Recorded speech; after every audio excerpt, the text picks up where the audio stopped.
أعوذ بالله من الشيطان الرجيم. بسم الله الرحمن الرحيم. إن الذين توفاهم الملائكة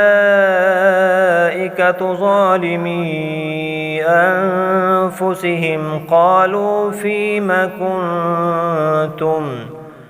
قالوا كنا مستضعفين في الأرض. قالوا ألم تكن أرض الله واسعة فتهاجروا فيها فأولئك مأواهم جهنم وساءت مصيرا إلا المستضعفين من الرجال والنساء والولدان لا يستطيعون حيلة ولا يهتدون سبيلا فأولئك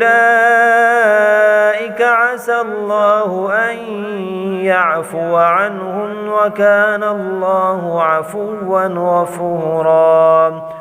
ومن يهاجر في سبيل الله يجد في الأرض مراغما كثيرا وسعة ومن يخرج من بيته مهاجرا إلى الله ورسوله ثم يدركه الموت فقد وقع أجره على الله وكان الله غفورا رحيما.